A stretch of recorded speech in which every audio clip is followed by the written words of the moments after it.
ምንኖርባት ከተማና ዓለም አሁን የሐዘን ከተማ ናት። ሙሉ ለሙሉ ከሰማናትና ካየናት ልብ የምታደማ ናት።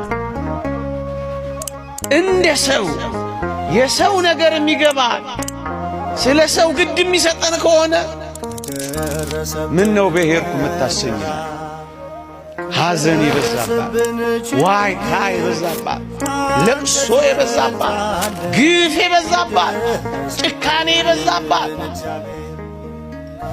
ታዲያ እንዲህ ባለው ሐዘን ውስጥ ለዘላለም ተጥላችሁ መኖር ትወዳላችሁ? ምናልባት ዛሬ ስቃችሁ ከሆነ ምናልባት ነገ ደግሞ የኛ የማልቀስ ተራ ይሆን? ምናልባት ዛሬ ፈንጠዘን ከሆነ ነገ የመኮራመት ወረፋኛ ጋር ይደርስ ይሆን?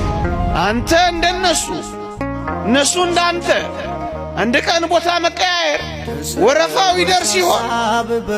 ሐዘናቸው ሐዘናችን፣ ለቅሷቸው ለቅሷችን፣ ስሜታቸው ስሜታችን፣ ህመማቸው ህመማችን፣ ቁስላቸው ቁስሏችን፣ መድማታቸው መድማ ነው። እንደ ክርስቲያን ወግ ነው ምንኖረው። ራሳችንን ከታመሙት ጋር እንቆጥራለን። ይህ እኮ የወንጌል የጽድቅ አንዱ መንገድ እኮ ነው።